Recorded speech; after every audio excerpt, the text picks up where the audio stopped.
Muy bien, ya anunciamos que vamos de aquí en adelante a pasar la ofrenda el domingo, pero hay otras maneras de hacerlo. Está la cuenta bancaria, otras maneras, como sabéis, una cajita al final.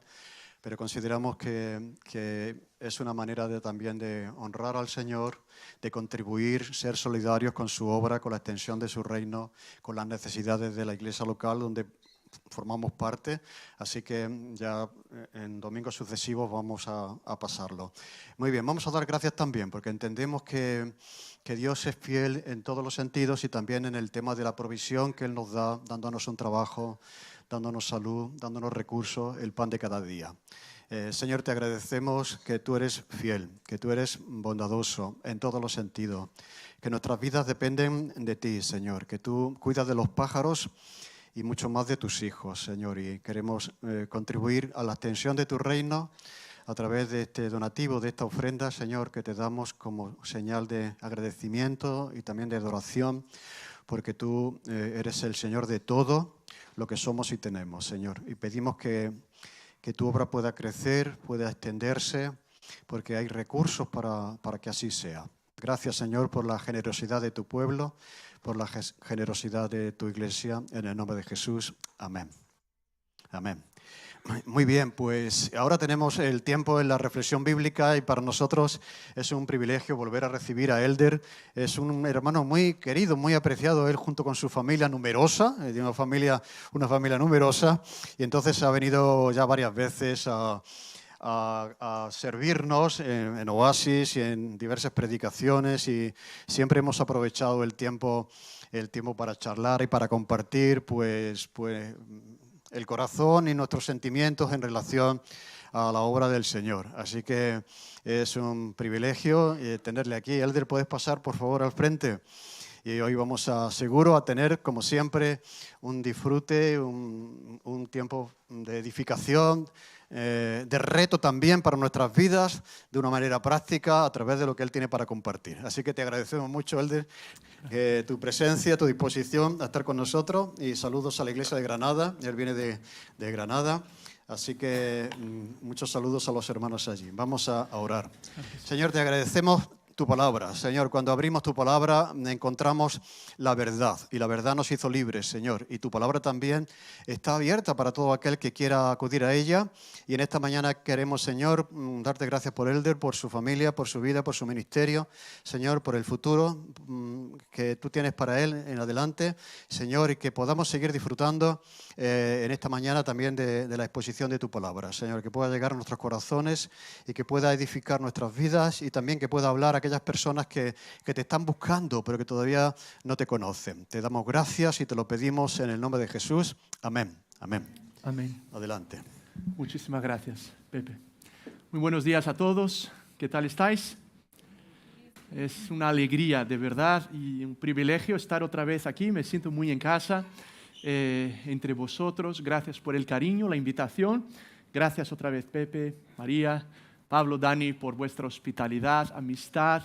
Les queremos mucho, les admiramos mucho, y para mí siempre es no solo inspirador, pero aprendo mucho con ellos y con vosotros cada vez que estamos juntos. Así que os doy las gracias por el regalo de estar juntos, también de tener conmigo una pareja de muy buenos amigos, Elliot y Raquel, que vienen conmigo desde Granada. Trabajamos juntos de diferentes maneras, y también quería mucho que pudieran conoceros. Y recibí saludos de Ana y nuestros niños. Creo que tenemos alguna fotito aquí de la familia. Mateo, que ahora tiene 10, Rafa 8, y solo bromear que queríamos la niña, y vino Valentina, pero se trajo a un hermanito con ella. Son mellizos y tienen 5. Como vine ayer para un evento por la noche aquí en Sevilla, ya nos volvemos directamente a Granada. La logística de movilizar a toda la tribu es un poco desafiadora en esas ocasiones, pero recibí muchos saludos también de su parte. Y hablando de la familia, recordaba cuando supimos que Ana estaba embarazada de Mateo. Esto es historia para otra ocasión. Ana y yo nos conocemos desde los 9 o 10 años en la misma iglesia local. Nuestros padres firmaron un contrato de matrimonio en esa edad. No, eso no pasó, pero sí que Nos enamoramos desde pequeño. Pero bueno, avanzaremos en la historia. Y hace 11 años más o menos vivimos en Granada y supimos que Ana estaba embarazada, súper contentos con la noticia, pero pocas semanas después Ana empieza a sangrar mucho, tenemos que salir rápidamente al hospital y la ingresan en urgencias con una amenaza de aborto, nos dijeron. Había muchísima sangre en el útero y en cualquier momento podríamos perder a nuestro hijo o hija. Solo pocas semanas de embarazo no sabíamos todavía quién venía. La ingresaron y nos dijeron que estuviéramos muy pendientes porque en cualquier momento podríamos perderlo. Como todavía no había latido en el corazón, el médico nos dijo, vamos a hacer unas analíticas hoy y mañana haremos otras. Y vamos a comparar, y en una mujer que está embarazada, esas hormonas tienen que crecer de manera exponencial. Y eso nos va a indicar si sigue con vida. Si no, es que no hay vida y hay que hacerle una limpieza y retirar, ¿no? Un degrado. Hicieron las analíticas, yo recuerdo, era un sábado, los resultados salieron de 2 o 3 días de embarazo. Ana ya llevaba 5 o 6 semanas. Entonces, la conclusión médica es, ya no hay vida. Le trajeron los papeles para que firmara Ana el degrado y estuvimos esperando a que los médicos la llevaran y aceptamos, a pesar de tantos amigos, familia, iglesia orando con nosotros, que eso había sido lo que Dios había permitido. Bueno, dormimos esa noche y esperando todavía que vinieran. El domingo por la mañana aún así le hicieron unas analíticas a Ana. Domingo mediodía, recuerdo, estaba de frente a la habitación, entra el médico y dije, finalmente la van a llevar. Viene con los resultados y dice, sin saber lo que había ocurrido, los de hoy han salido de 5 o 6 semanas. Ayer 2 o 3 días, hoy 5 o 6 semanas. No había explicación, tal crecimiento de un día al otro. Nos sorprendimos, obviamente, viendo que Dios había hecho un milagro. Y nos enviaron a casa. Ana tuvo que estar en reposo absoluto por varios meses, lo que fue un desafío. Tuve que yo ir a la cocina a cocinar. En nuestra relación a Ana se le da mucho mejor y para mí eso sí es un desafío, pero en fin, Dios también nos ayudó a través de otras personas, pero avanzando la historia, fue recuperándose y en mayo del 2012 ahí estábamos para el parto. Varias horas de parto, de trabajo de parto, hubo algunas otras complicaciones, tiene que ser una cesárea. Me quedé afuera con mi suegra, esa es otra dificultad, pero bueno, os cuento en otro momento. Esperando hasta que nos llaman y me dicen que yo podía pasar. En eso entro, tropiezo, caigo. No, eso no pasó, pero sí que entro rápidamente y están sacando a Mateo y me ponen al lado de Ana y nos entregan a nuestro hijo. Empiezo a llorar. Se me olvida que la enfermera granadina me dice, ¿por qué está llorando? Es que es muy feo.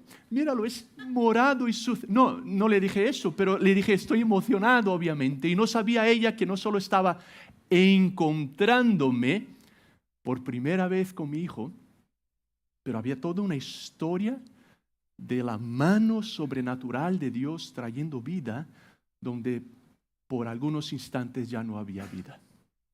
Y es impresionante el poder que los encuentros pueden tener en nuestras vidas, ¿no es cierto? Quizás con un hijo, o quizás con tu marido la primera vez, o tu esposa, novio, novia, un buen amigo, alguien muy especial para ti. Los encuentros tienen ese poder, ese potencial de cambiarnos de muchas formas. Y es por eso que en las próximas 2 horas que Pepe me ha dado, quisiera invitaros a venir conmigo a un encuentro impresionante que un hombre tuvo, en este caso no con su hijo, pero con su creador. Y quisiera ver contigo de qué formas ese encuentro le cambia radicalmente, porque también es un perfil de encuentro que tú y yo podemos tener con nuestro creador. Y quisiera destacar 3 movimientos en ese encuentro que él mismo describe en un libro que escribió y está en la Biblia, y conectarlo con nuestras vidas. ¿Os parece? Aunque me dijeras que no es lo que tengo preparado, entonces quiero invitarte a que vengas conmigo al libro de Isaías, capítulo 6. Obviamente estaremos hablando del encuentro que Dios le ofrece a Isaías y él lo registra en su libro. Isaías capítulo 6.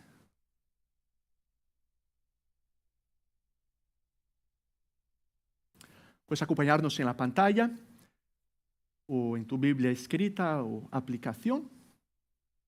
Y dice así: en el año que murió el rey Uzías, déjame hacer un paréntesis aquí solo para daros contexto. El rey Uzías había reinado sobre la nación por muchas décadas, ¿vale? Así que cuando él muere es un momento muy difícil para el país. Había incertidumbres, no solo políticas, pero económicas, sociales, religiosas. Eran tiempos de mucha transición en Israel, tiempos muy difíciles porque habría habido una estabilidad anterior que ya no había ahora.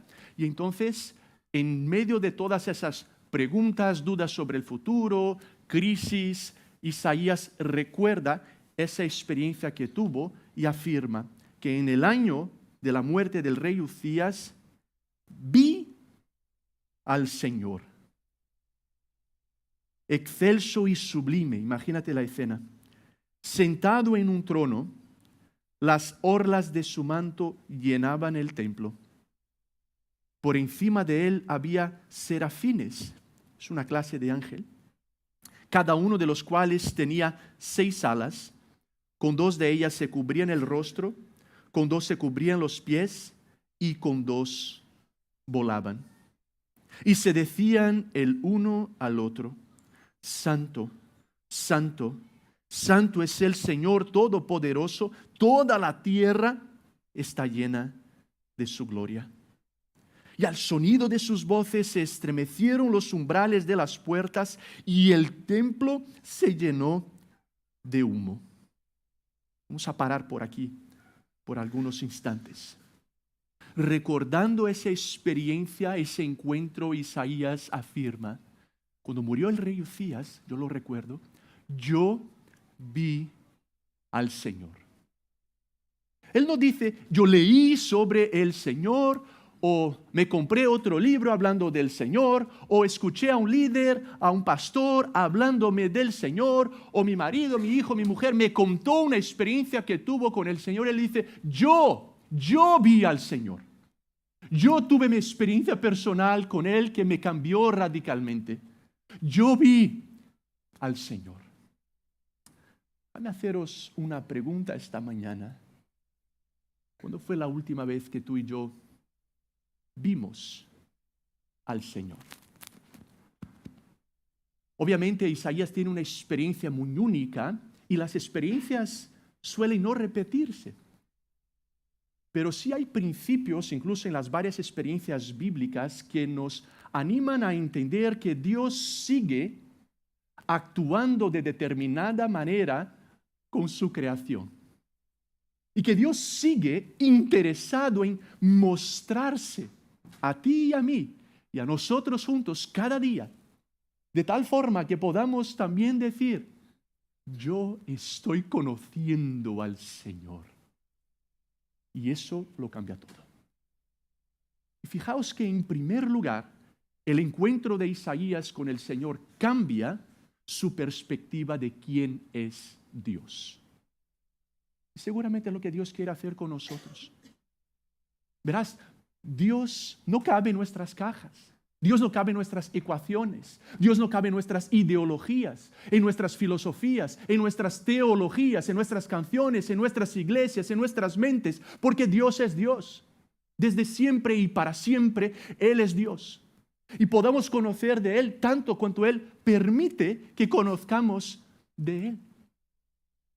Pero Él no nos empuja a ese conocimiento, pero nos invita a permitir que Él a diario se muestre más a ti y a mí, para que tú puedas decir, yo vi al Señor, yo en su palabra lo estoy descubriendo, yo en mi relación con Él, en oración o en mi vida comunitaria, puedo ver a ese Señor y descubrirlo más y mejor. Recordaba una ocasión que estuvimos en Cádiz con nuestros niños, seguramente habréis tenido esa experiencia de niños o con niños en los cuales ellos se ponen a jugar, ¿no es cierto? En la arena eran más pequeñitos aquí, pero van haciendo esos agujeros en la arena. ¿Alguien ha jugado de eso alguna vez? ¿Sí? Si no, luego tenemos una sesión de terapias al terminar que puedes tratar si no has tenido, o te llevamos a ese... No, es bromas aparte, pero volviendo, si has tenido una experiencia, hacemos esos agujeros en la arena como los niños lo hacen y ponemos algo de agua muchas veces creando unos charcos porque nos da miedo, obviamente, entrar a ese océano. El charco nos da seguridad, confort, conocemos, dominamos, pero el mar, eso asusta y sabemos que ahí perdemos el control. Yo muchas veces veo que a mí me pasa y quizás a ti también, lo mismo en mi relación con Dios.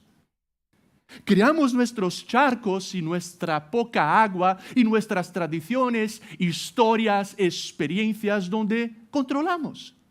Disfrutamos de Dios hasta el límite que yo puedo controlar, dominar, saber, permitir. Pero lo que veo que está haciendo Dios con Isaías y a lo largo de las Escrituras lo hace con otras personas y a lo largo de la historia con mucha más gente es invitarnos y decir, Dani, María, Pablo, Elder, hay un océano al cual te estoy invitando a nadar. Te invito a que te pierdas en esa infinitud y en esa grandeza de quién soy yo, para sorprenderte, para romper los esquemas, para hacer no lo que tú quieres que yo haga, pero lo que yo quiero hacer en tu vida y entre vosotros. Y permitir que podamos conocer a ese Dios más y mejor, en sus términos. Y que Él nos guíe como Él quiera hacerlo, de forma personal, familiar y como iglesia y como comunidades también. ¿Qué pasaría si lo permitiéramos? Quizás lo leíste también. Hace tiempo leí de algo que ocurrió en la estación de metro, una de las estaciones de metro de Washington, capital de Estados Unidos. Ese día, cuando mucha gente entraba y salía de la estación de metro para trabajar y estudiar, un hombre se puso a la entrada, abrió su funda de violín, llevaba una gorra, unos vaqueros y se puso a tocar el violín. Un montón de gente pasaba por él y la primera canción que tocó fue una de Sebastian Bach, una de las más difíciles de ser tocadas en el violín. Tocó por 45 minutos, más de 1,000 personas pasaron por él y solo unas cuantas pararon para escucharle tocar. Se llevó pocos dólares. Pero ese hombre era Joshua Bell.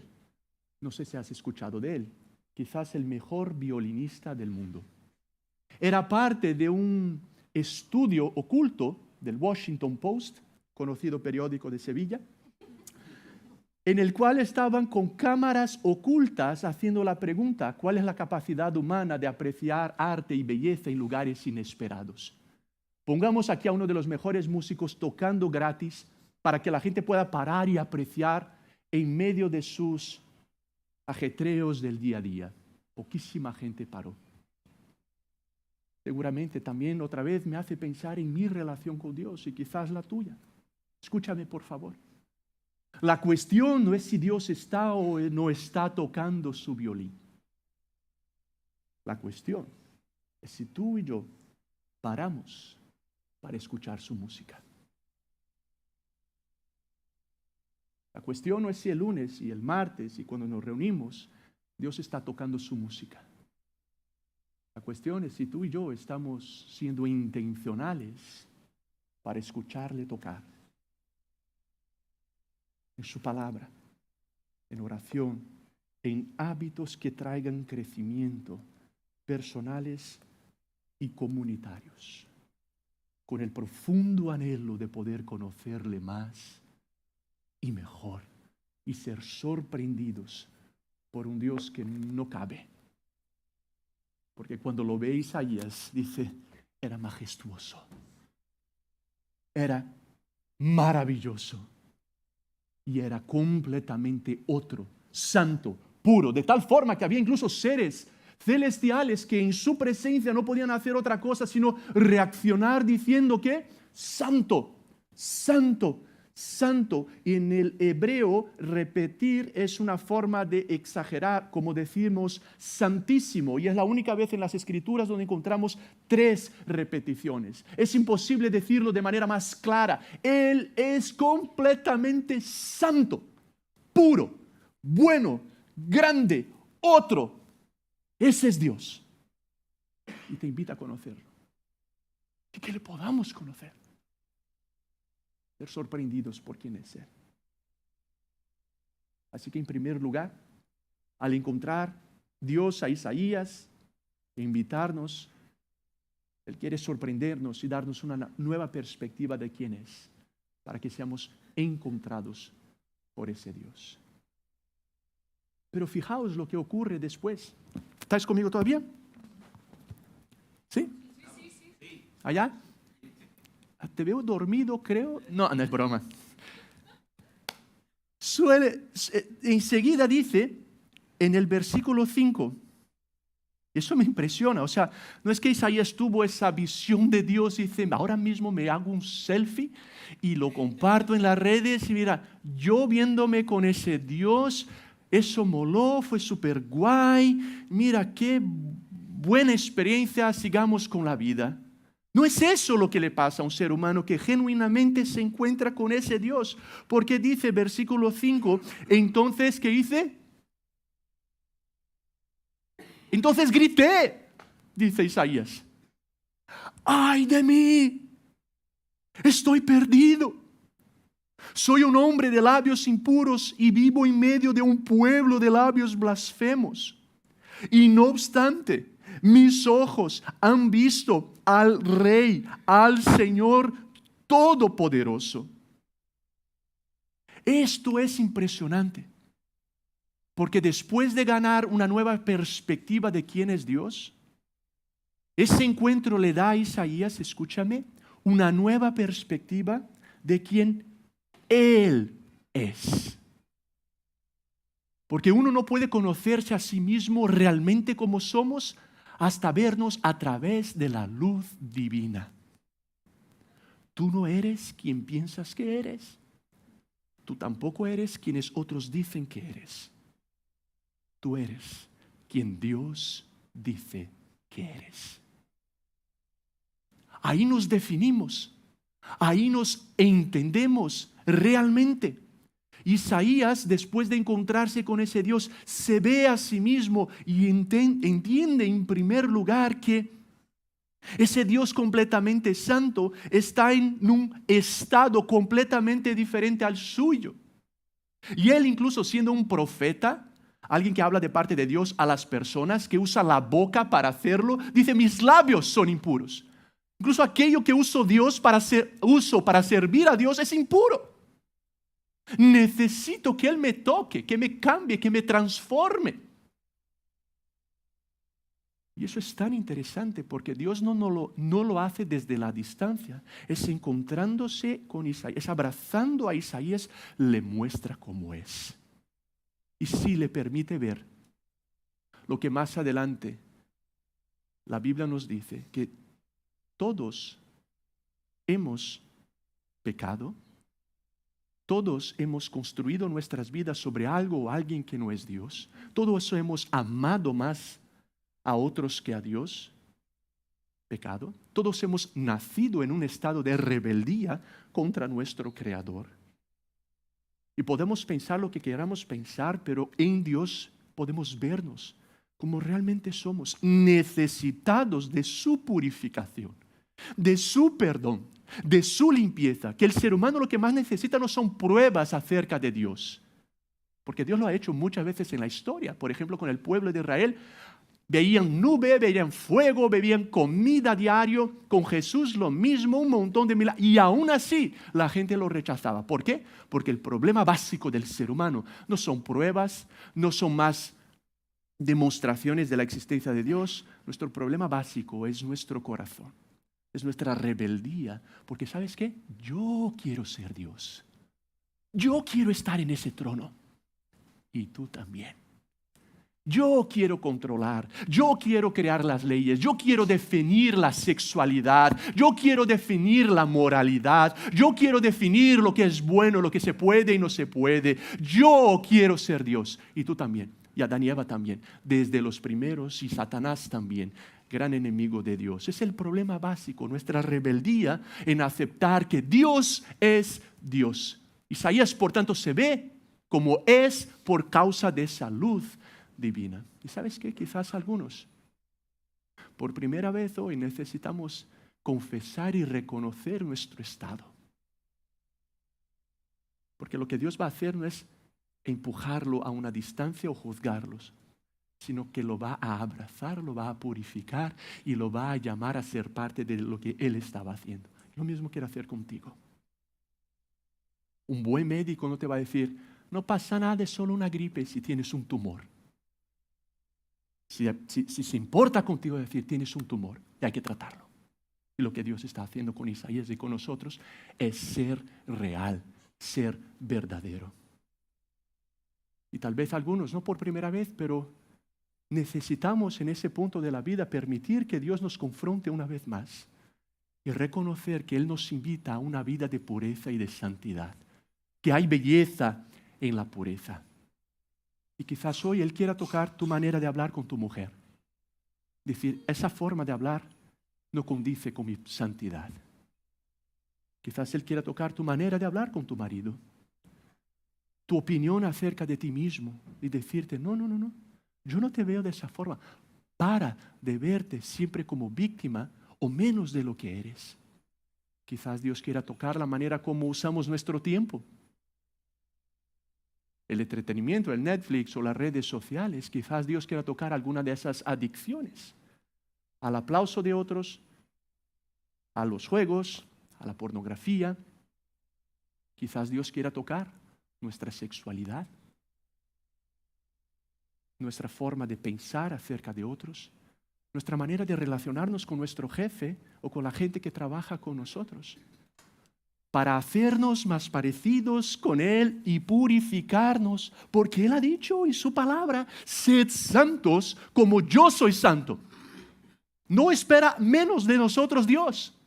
Ahora, jamás llegaremos a ese punto sin lo que ahora pasa en la historia, porque no es Isaías quien dice, ostras, soy impuro, déjame limpiarme. Fíjate lo que pasa en el texto. En ese momento, versículo 6, voló hacia mí uno de los serafines.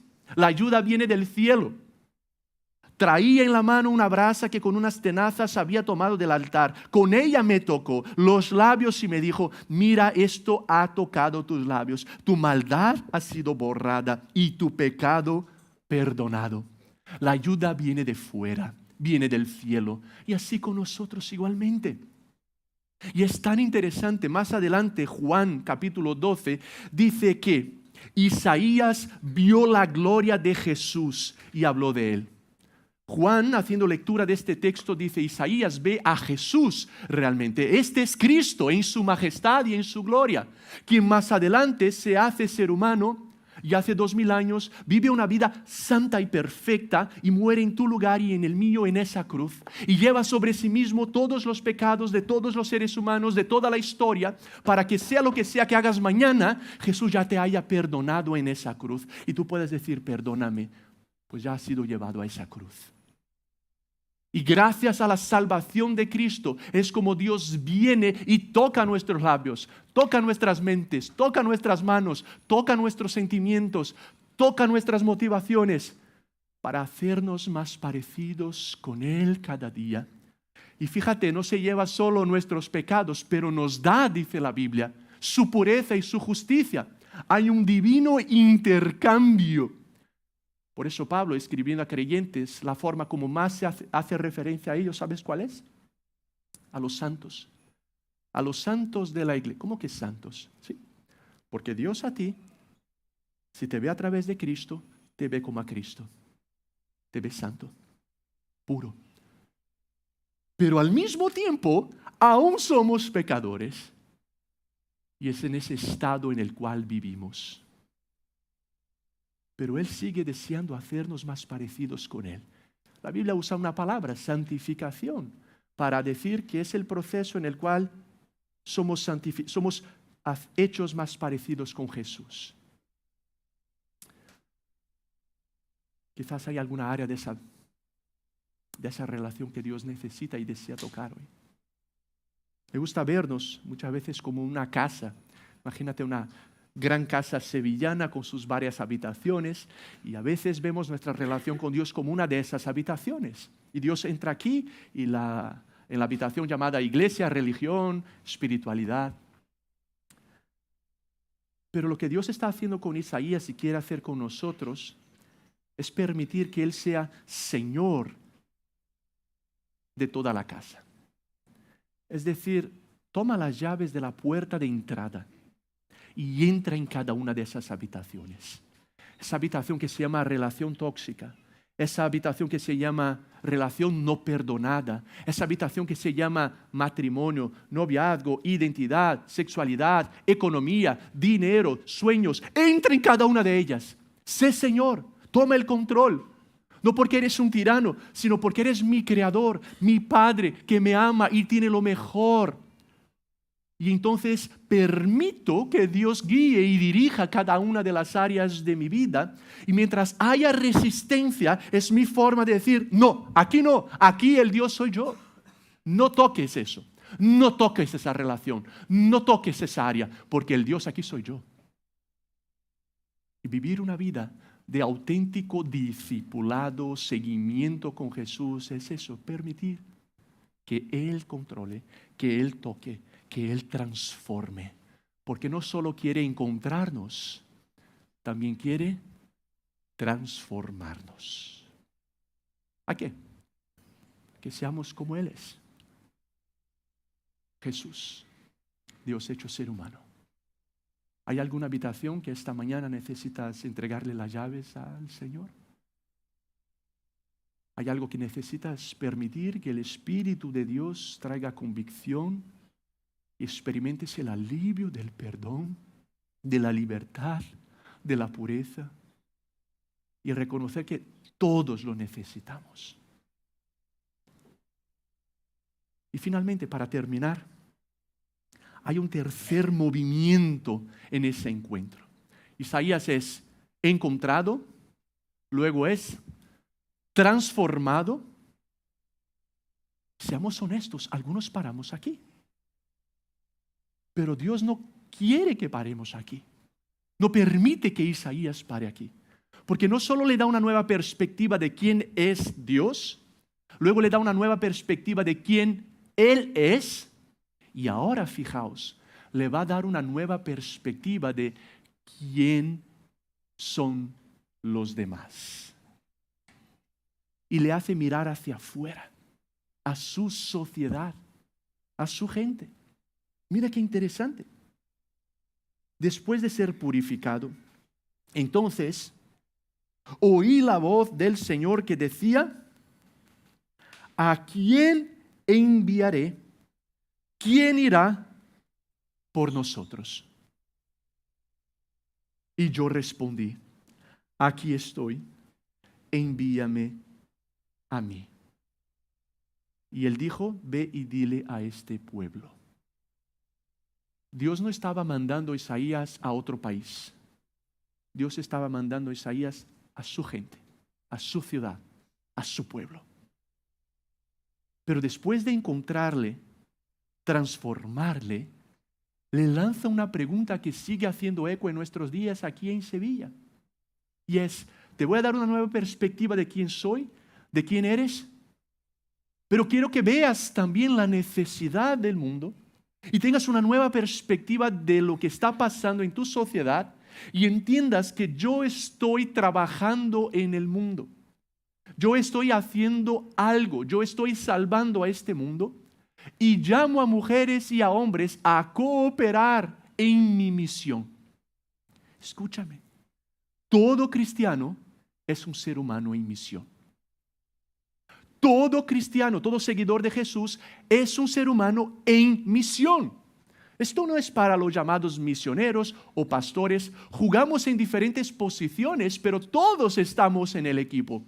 algunos como porteros, delanteros, y vamos a jugar en diferentes posiciones y que gane España el Mundial o Brasil.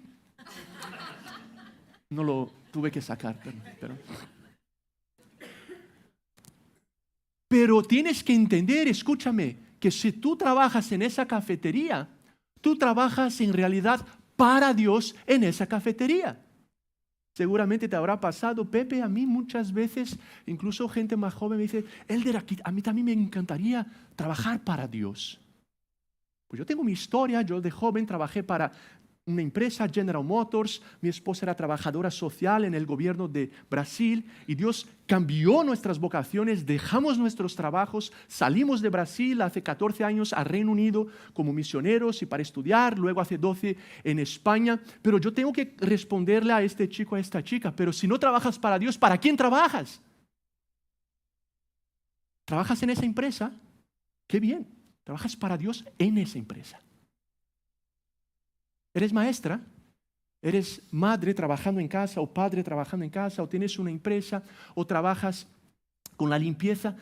Mira, escúchame, ahí también es tu espacio de misión. Tú trabajas para Dios ahí. Ahí debes escuchar a Dios diciéndote, ¿a quién enviaré y quién irá por nosotros? ¿Quién marcará la diferencia con una vida pura y distinta, llevando mi mensaje y mi amor a la universidad, a los institutos, a los barrios donde vivamos? Por favor, no salgas de aquí sin esa convicción. Dios nos llama a todos a cooperar con lo que Él está haciendo en nuestros distintos roles e historias. Pero cuando te despiertes por la mañana, no olvides, Dios te quiere encontrar, Dios te quiere transformar y Dios te quiere enviar. La definición de iglesia son los enviados hacia afuera, eclesía. Esa es nuestra identidad. Nos reunimos como momentos como estos preciosos para animarnos, para llenarnos, para que luego seamos enviados. Somos iglesia reunida y somos iglesia dispersa en los distintos momentos. Y el Dios que usó a Isaías quiere seguir usándonos. Puede que Dios a ti también te cambie la vocación, la geografía, como a algunos nos ha pasado. Ojalá que sí. Pero independiente de la historia de Dios para tu vida, recordemos que necesitamos cambiar ese chip. Pablo escribió, si estáis comiendo o bebiendo, hacedlo todo para la gloria de Dios. No es que es más espiritual estar aquí que estar jugando al fútbol los martes por la noche. Porque lo hacemos para Dios también. Naturalmente esto nos da una clase de intimidad que es distinta. Pero estés comiendo tu tostada, estés viendo la serie de Netflix, estés reuniéndote con otros para estudiar la Biblia, hacedlo para la gloria de Dios. Enviados en su misión, donde quiera que estemos, para que seas lo que seas, enviado en el poder de Dios para marcar la diferencia. Y seas el profesional, la madre, la novia, la hija, la nieta, el abuelo, que Dios quiere que seas y que yo sea. Con nuestras oraciones, actitudes, palabras, recursos, conexiones, influencia, seamos usados por Dios para marcar la diferencia. ¿Qué podría pasar si permitiéramos que Dios lo hiciera? Termino con otra historia, hay un par de ellas, pero por tiempo déjame solo contaros algo que quizás algunos me habéis escuchado en verano cuando estuve con algunos de los jóvenes adultos de la iglesia y otros en un campamento, pero nunca se me olvida cuando era más pequeño, mi familia y yo estábamos comiendo, era un domingo, habíamos estado en la reunión de nuestra iglesia, tengo 2 hermanos menores, el más pequeño tendría unos 4 y había salido a jugar en la urbanización que vivíamos con otros amiguitos. Estábamos mis padres y mi otro hermano y yo terminando de... Recuerdo incluso lo que había cocinado mi madre ese día. Cuando escuchamos a mi hermano pequeño gritar desde la casa de nuestro vecino, ¡socorro! ¡Ayuda! Naturalmente terminé de comer. Más adelante, inmediatamente nos levantamos y mi hermano y yo salimos corriendo. Notamos que la puerta lateral del vecino estaba abierta, que ellos no estaban. Corremos y vemos que en el jardín donde tenía una piscina el vecino, estaba mi hermano y su amiguito de 4 años que se había caído en la piscina y se estaba ahogando el amiguito. Por eso gritaba mi hermano. En ese momento mi otro hermano, recuerdo, se quita la gorra que llevaba, la camiseta, se tira a la piscina que era profunda. Yo entonces me cojo de la escalera y lo máximo que pude, estiré y pude alcanzarles y sacamos al niño y lo salvamos. Luego su madre vino a agradecernos, nos dio 20.000 euros también. Eso no, pero sí que vino a agradecernos. Pero, ¿qué pensarías de mí si yo te dijera, llegamos a esa piscina, vimos al niño ahogándose, pero hacía fresquito? Y pensamos, bueno, no nos vamos a mojar nosotros, luego también nos podemos resfriar. Por cierto, la culpa es suya. O sea, ¿quién mandó meterse y caer en la piscina? La culpa es suya, que la vida tiene sus consecuencias. O si yo te dijera, yo recuerdo que mi abuela decía que si comes y te metes a la piscina o al mar, te puedes morir. Vi al niño y dije, pues mejor que muera uno a que muramos 2 o 3. ¿Qué pensarías de mí? Hombre, tú podías haber hecho algo y no lo hiciste. Nunca se me olvidó ese momento. Y nunca se me olvidó también, porque lo llevo como una imagen de lo que significa seguir a Jesús y escuchar su voz diciéndonos, ¿a quién enviaré? ¿Quién irá por nosotros? Porque hay un mundo que se está ahogando sin Cristo. Hay familias que tú conoces. Hay gente en Sevilla, en España y en otros lugares del mundo. Hay problemas tremendos de refugiados, como leía esta mañana en El Mundo, una noticia de estos hombres que cruzaron 4.600 kilómetros durante 11 días en 1 metro cuadrado, allá abajo, en el barco. De Camerún a Canarias. Y podríamos hablar de otras muchas necesidades, como 2.000 millones de personas que jamás han escuchado hablar de Jesús, de 20.000 que se mueren de hambre cada día, de la creciente situación de depresión o de suicidios o divorcio. ¿Cuántas podríamos, como Isaías, percibir que nuestra sociedad está sufriendo y ahogándose? Cuando tú y yo vemos esa necesidad, esa realidad, podemos pasar de ella, seguir siendo encontrados por Dios y transformados por Dios y estudiar lo que tengo que estudiar en mi familia, en mis cosas, en mi trabajo, y paso de la piscina. O podemos, como hizo Dios, hacernos parte de esa solución y entender que Jesús dijo, id por todo el mundo, haced discípulos de todas las naciones, cooperad con lo que yo estoy haciendo en este mundo y entended que Dios sigue en misión, llamando a mujeres y a hombres a cooperar con lo que Él está haciendo. Y Jesús no dijo, en vosotros habrán lagos de agua viva, embalses de agua viva. Dijo, correrán ríos. O sea, vais a recibir agua y esta tiene que correr a través de vosotros y tocar a otros. Y seáis mis instrumentos para marcar la diferencia con todo lo que sois, entendiendo que no estamos de vacaciones, estamos en misión. No estamos en el cielo, estamos entre la cruz, muerte y resurrección y su segunda venida. Cuando vuelva Cristo, entonces, dice Apocalipsis, limpiará de nuestros ojos toda lágrima. Pero aún no estamos ahí. Y en este mundo, dijo Jesús, tendréis dificultades y aflicciones. Pero tened buen ánimo, yo he vencido el mundo. Y extiende su reino usando a hombres y a mujeres, a su iglesia, para escuchar su voz y su pregunta, ¿a quién enviaré? ¿Quién irá por nosotros mañana por la mañana en ese colegio? En esos amigos que tienes en Instagram, ahí en la universidad, en esa casa donde trabajas, en esa cafetería que frecuentas, en esa peña deportiva a la cual estás conectado. ¿A quién enviaré?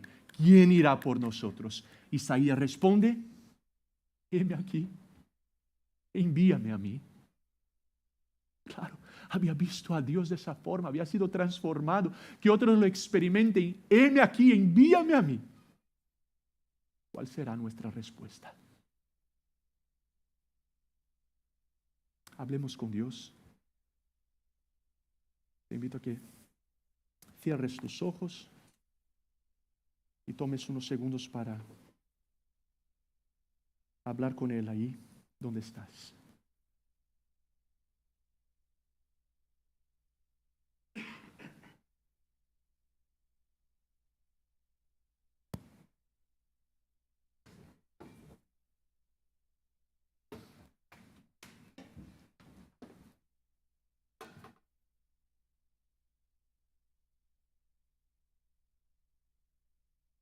Gracias por el regalo de esta mañana, estar juntos. Algunos que ya nos conocemos y nos volvemos a ver, otros que nos estamos conociendo. Pedimos que tú sigas haciendo lo que solo tú puedes hacer. Quizás algunos por primera vez, abriendo sus vidas a tu realidad, a tu amor, permitiendo que tú les encuentres, transformes y envíes.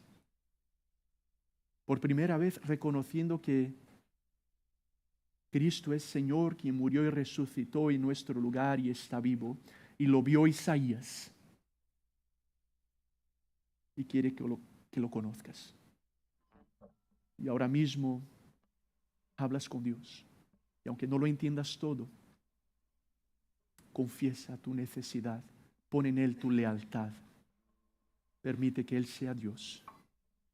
Pídele perdón y recibe su abrazo, su amor, su purificación, su limpieza. Él te abraza donde estás y cómo estás. Y otros que ya le conocemos, somos otra vez desafiados también a venir a Cristo para conocerle cada día más y mejor, para ser transformados y purificados por medio de su Espíritu Santo que vive dentro de aquellos que han recibido a Cristo como Señor y Salvador. O sea que no entramos o salimos de su presencia, solo nos hacemos conscientes de la presencia que ya está en nosotros. Y finalmente escuchamos tu voz, Señor, y permitimos que me perdones y nos perdones por indiferencias, muchas veces egoísmo, y nos ayude, Señor, en medio también de lo mucho que muchos llevamos con familia, trabajo. Parece que la vida a veces es un sin parar, pero danos la gracia de ver a los demás como tú los ves. Como oró Bob Pierce, que mi corazón se quebrante por las cosas que quebrantan el corazón de Dios. Y escuchemos tu voz donde quiera que vayamos. ¿A quién enviaré? Y te podamos decir, aquí estoy. Heme aquí, cuenta conmigo, envíame a mí. Y en tu poder, ser testigos de Cristo, con nuestras acciones y nuestras palabras, llevando las buenas noticias y siendo los profesionales, la familia, el amigo, el empleado, el jefe, lo que sea que hagamos, según tu voluntad, para tu gloria y extensión de tu reino. Te amamos, te agradecemos por este momento y una vez más te doy las gracias por la alegría de estar aquí en Parque Este. Sigue bendiciendo a esta preciosa expresión de tu iglesia, a cada uno de los que están conectados en su misión y propósito. Sigue guiando y proveyendo. Gracias, Señor, por la vida de Pepe, María, por el ejemplo que son, por su dedicación, Señor, por cómo me bendicen a mí y a tantos aquí. Honramos sus vidas también y honramos lo que tú estás haciendo aquí, Señor. Y lo hacemos en tu nombre, Jesús. Amén.